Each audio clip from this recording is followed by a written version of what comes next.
Le prince Harry a été convoqué pour voir la reine après son énorme gifle à la famille royale lors de l'annonce de son départ. Harry et Meghan Markle font toujours partie de la vie publique et des discussions malgré leur départ de la famille royale il y a plus d'un an. Alors que le couple a passé la majeure partie de 2020 dans une relative obscurité, cette année les a vus figurer dans une série d'interviews et d'événements publicitaires. L'apparition la plus controversée a eu lieu en mars lorsqu'ils se sont entretenus avec l'animatrice de talk-show américaine Oprah Winfrey et ont accusé le cabinet de ne pas avoir abordé les problèmes de santé mentale de Meghan tout en faisant également des allégations de racisme de la part des membres de la famille à l'égard de leur premier-né, affirme le palais, a déclaré très sérieusement et a promis d'enquêter en privé. Harry a depuis parlé dans un podcast et lors du premier épisode de sa nouvelle série Apple TV+ avec Winfrey, The Me You Can See, à propos de ses problèmes de santé mentale, semblant rejeter la faute sur des membres de la famille royale comme la reine, le prince Philippe et son père, le prince Charles. Plus tôt ce mois-ci, le couple a accueilli leur première fille et leur deuxième enfant, Lilibet Diana Mountbatten-Windsor. Son prénom est un clin d'œil à la reine, qui, enfant, était affectueusement appelée Lilibet par des membres proches de sa famille. Malgré l'hommage touchant, des initiés royaux ont déjà suggéré que les retombées de Harry avec sa famille étaient suffisantes pour endommager les relations de manière irréparable. Duncan Larcombe, auteur de Prince Harry, The Inside Story, est allé jusqu'à affirmer que les actions de Harry s'apparentaient à une douleur physique pour la famille royale.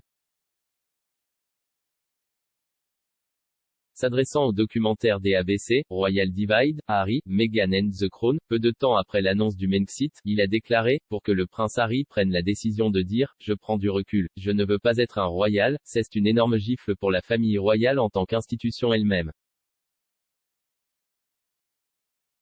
Donc, Harry a été, si vous voulez, convoqué pour voir le patron de la famille. Cette réunion a eu lieu à Sandringham et a réuni Harry, la reine, Charles et le prince William. Cela a duré 2 heures, avec l'auteur royal Omid Scobie, s'exprimant également pendant le documentaire, suggérant que Harry est entré dans les discussions en espérant voir sa grand-mère qui a toujours eu un faible pour lui. Des questions telles que la sécurité, la résidence, les titres royaux et les revenus auraient tout été discutés. Dans ce qui a été largement considéré comme une décision sans précédent, la reine a publié une déclaration peu de temps après le sommet qui disait « Bien que nous aurions préféré qu'ils restent des membres actifs à temps plein de la famille royale, nous respectons et comprenons leur souhait de vivre une vie indépendante en tant que famille tout en restant une partie valorisée de ma famille. »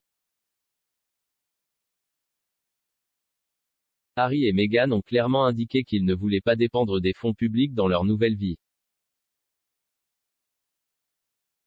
Il a donc été convenu qu'il y aura une période de transition au cours de laquelle les Sussex passeront du temps au Canada et au Royaume-Uni. La paire était initialement censée partager son temps entre le Royaume-Uni et le Canada, mais il est vite devenu clair que ce ne serait pas le cas. Peu de temps après, Meghan et Harry ont déménagé aux États-Unis et se sont installés dans la Californie natale de Meghan, où ils résident maintenant dans la communauté fermée de Montecito. Ils ont ensuite obtenu plusieurs contrats de plusieurs millions avec Netflix, 109 millions de livres sterling, et Spotify, 39 millions de livres sterling, pour produire du contenu original. Parallèlement, Harry a également été nommé à 2 postes dans le pôle technologique américain de la Silicon Valley. Chez BetterUp, une entreprise de coaching, de conseil et de mentorat pour les professionnels de la santé mentale, il occupe le rôle de Chief Impact Officer. Et l'Institut Aspen l'a nommé à sa nouvelle commission sur les troubles de l'information, aidant à lutter contre ce qu'il a décrit comme une avalanche de désinformation. Meghan s'est lancée dans ses propres entreprises privées. La semaine dernière, elle a publié son premier livre pour enfants The Bench avec Penguin Random House. Il a reçu des critiques mitigées, décrites comme horribles par The Irish Times, tandis que The New Statesman a déclaré « C'est ahurissant à quel point ce livre est mauvais », bien que l'Evening Standard ait déclaré qu'il était apaisant et aimant.